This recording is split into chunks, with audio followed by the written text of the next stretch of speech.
Hi guys, welcome back to my channel VVS Vlogs. I am Vinny Wetching and I make video related to beauty, fashion, travel, lifestyle and many more other things. So before this video starts, please do take out a minute and subscribe to my channel.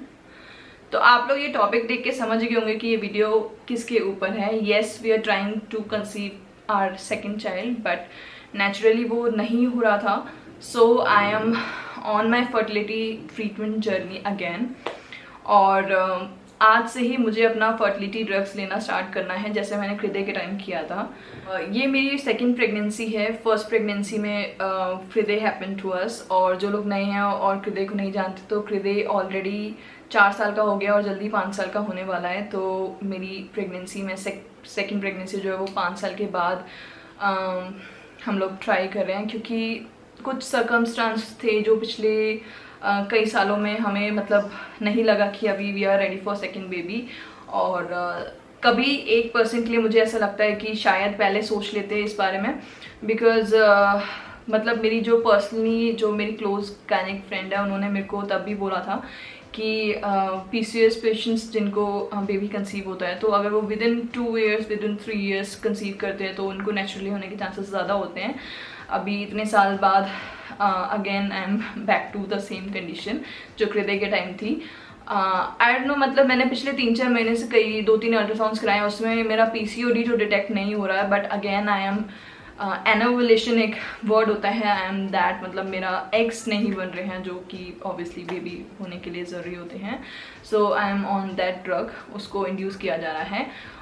तो मैं इस video को इसलिए बना रही हूँ क्योंकि मैंने जब अपनी लास्ट प्रेगनेंसी जर्नी के बारे में वीडियो बनाई थी और वो डाली थी तो उसके ऊपर 1 लाख प्लस व्यूज़ हैं और उसके ऊपर 400 से भी ज़्यादा कमेंट्स हैं. जैसे कि कई लोग पूछते हैं क्या ट्रीटमेंट था, कौन सा इंजेक्शन लगा था, मेरा HCG टेस्ट हुआ था, AMH लेवल क्या थे. इस जर्नी के अंदर वो सारे क्वेश्चंस का आंसर आपको मिल जाएगा. So today is 15th of October और मुझे मेरी डॉक्टर ने Day 2 ऑफ पीरियड्स से लेट्रोजोल मेडिसिन जो है वो खाने के लिए बोला था. तो आज मेरा Day 2 है पीरियड्स का और मैं मेडिसिन स्टार्ट कर रही हूँ अपनी लेट्रोजोल 2.5 mg. हृदय के टाइम मैं लेट्रोजोल पे नहीं थी तब मेरा क्लोमिफेन से ओव्यूलेशन को इंड्यूस किया गया था. इस बार मेरा ओव्यूलेशन जो है वो लेट्रोजोल से किया जा रहा है. हम लोग जुलाई से ट्राई कर रहे हैं कंसीव करने के लिए बट कंसीव नहीं हो रहा था. लास्ट मंथ ऐसा हुआ कि मेरे पीरियड्स स्किप भी हुए और 5-6 डेज पीरियड्स ऊपर हो गए थे बट टेस्ट बार बार नेगेटिव ही आ रहा था.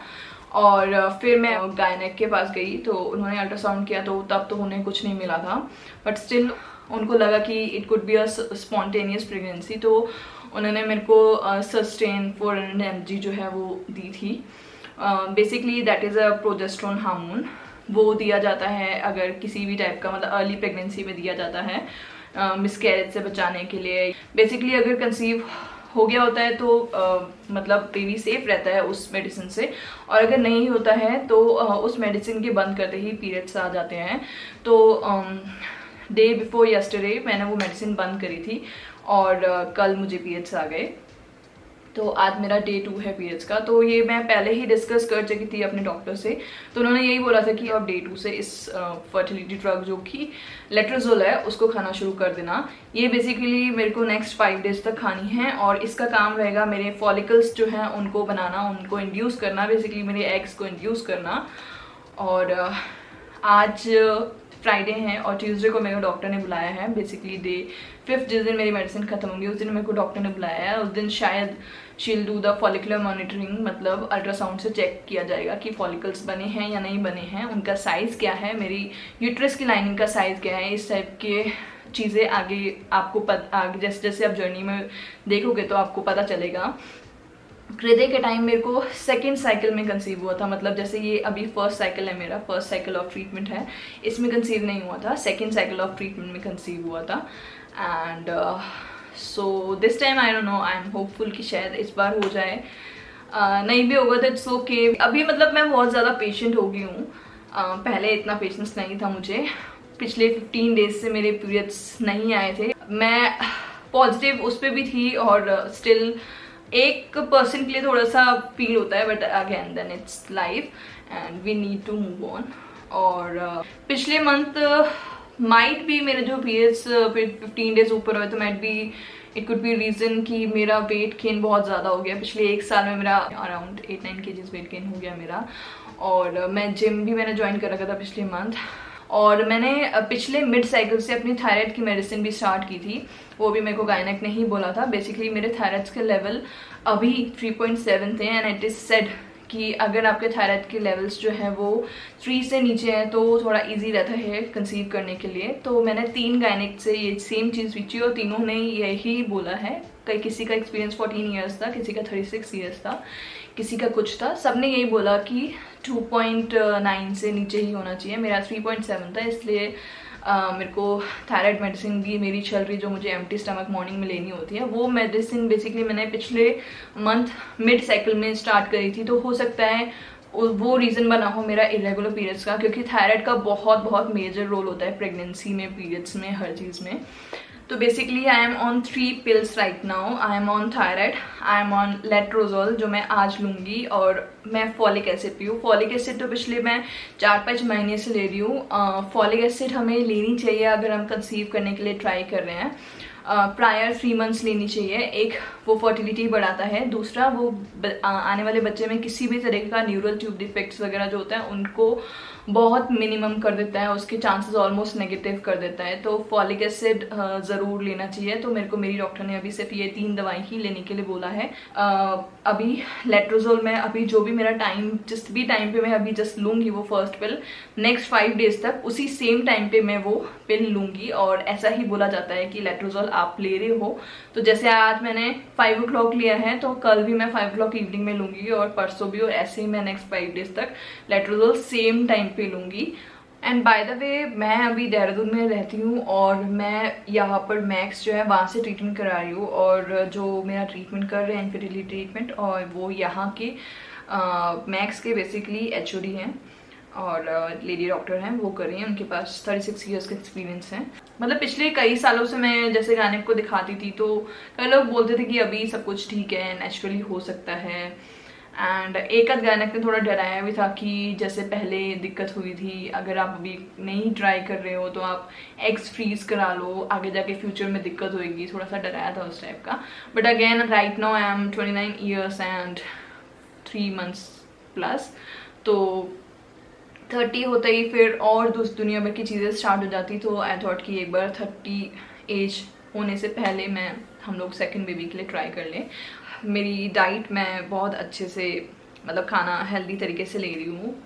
और अगेन मैं कल से थोड़ा सा अपना वर्कआउट शुरू करूँगी। बहुत ज़्यादा टिपिकल वर्कआउट नहीं, मतलब treadmill and walking and brisk walking and all of that, अपने आप को एक्टिव रखने के लिए। So this is the medicine, और ये एक ऐसी स्ट्रिप है जिसमें 10 मेडिसिन हैं और हमें सिर्फ 5 कंज्यूम करनी है। मतलब मैं Day 2 से स्टार्ट कर रही हूँ और ये Day 6 तक ख़त्म होगी। और right now the time is 5:17, basically 5:15 हो रहे हैं शाम के, इवनिंग हो रही है, और मैं ये मेडिसिन आपके आगे ले रही हूँ।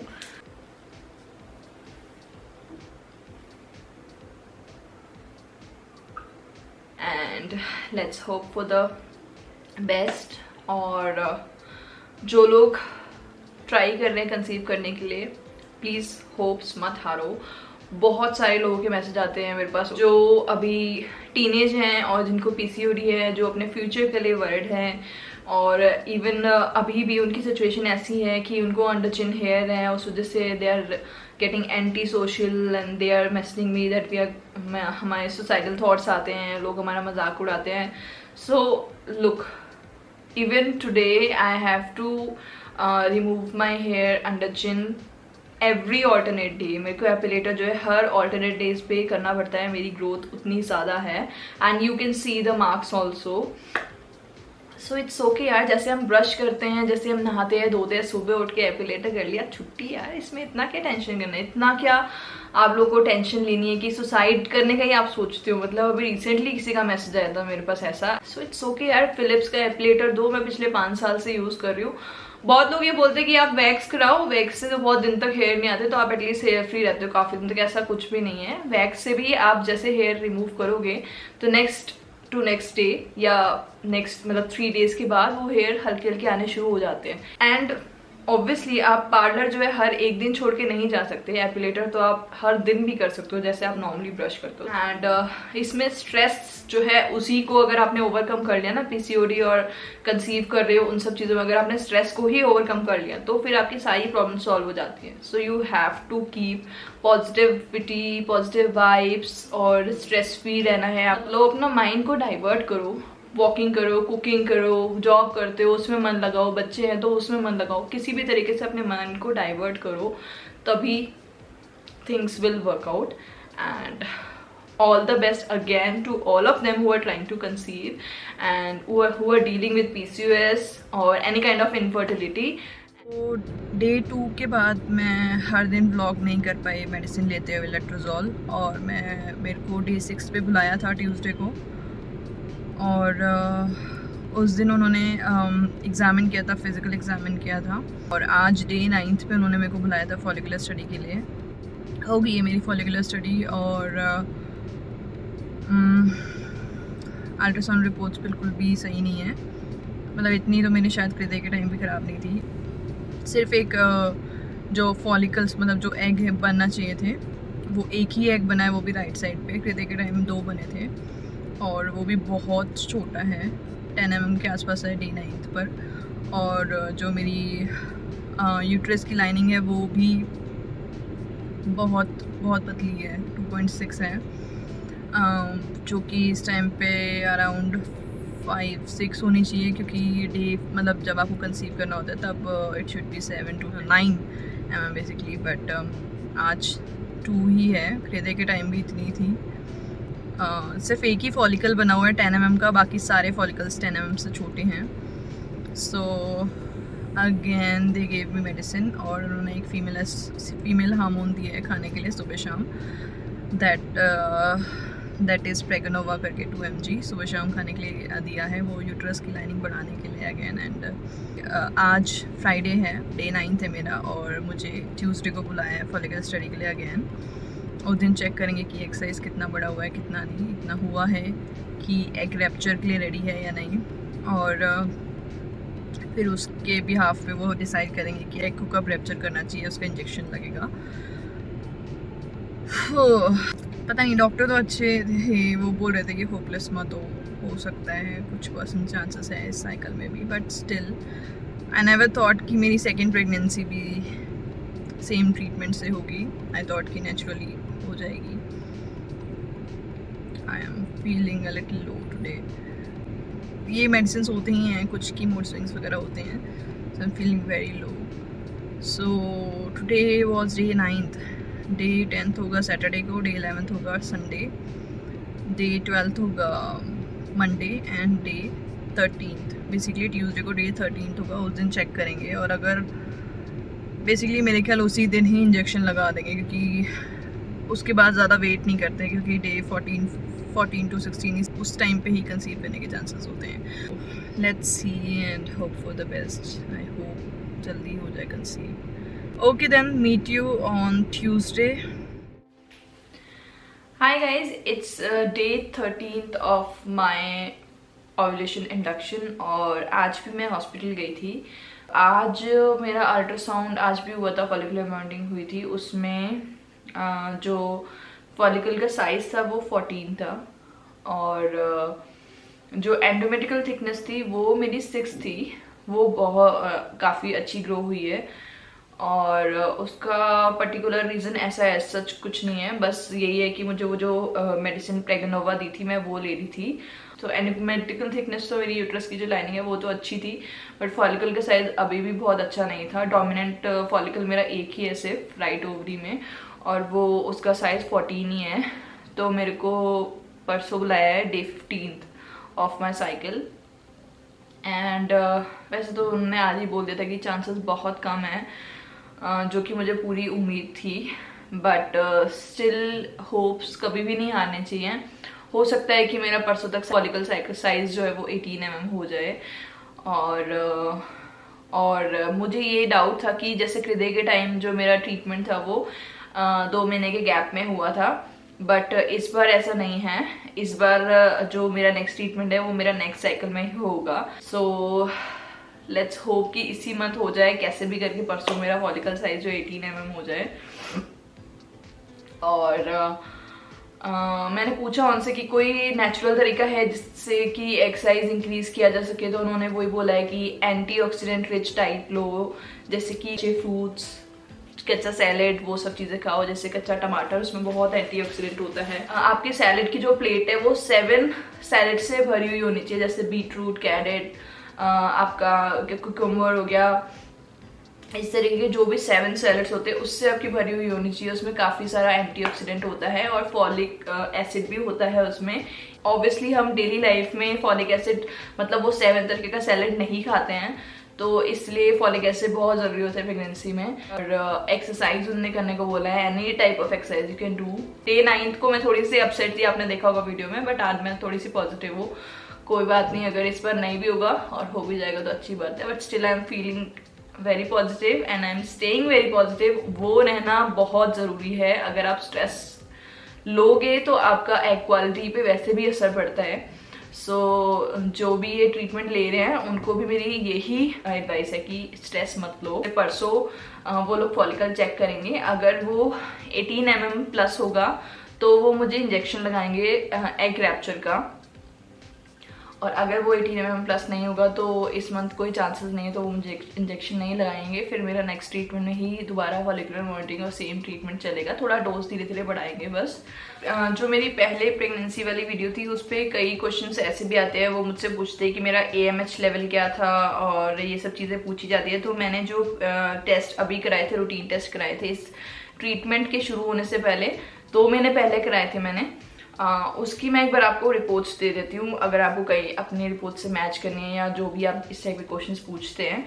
तो जैसे जो मेरा AMH लेवल था, मतलब एंटी मलेरियन हार्मोन जो था, तो वो मेरा 3.87 था। LH, FSH और प्रोलैक्टिन सीरम, ये सब चीज़ें भी मैंने कराई थी, जिसमें मेरा FSH जो था वो 6.34 था, प्रोलैक्टिन मेरा 18.66 था। मतलब मैं ज़्यादा स्ट्रेस नहीं ले रही हूँ इस बार। और एस्ट्राडियल सीरम वो सब भी कराया था, वो मेरा 47.87 था। और TSH मेरा 3.36 था।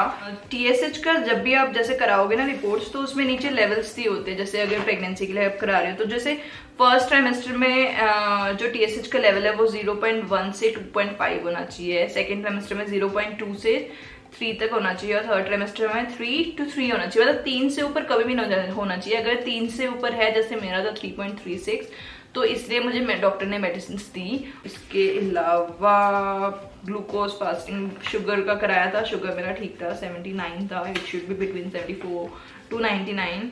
एंड इंसुलिन मेरा 3.62 था, that should be between 2.6 to 24.9। तो मेरी बाकी सारी रिपोर्ट्स ठीक थी।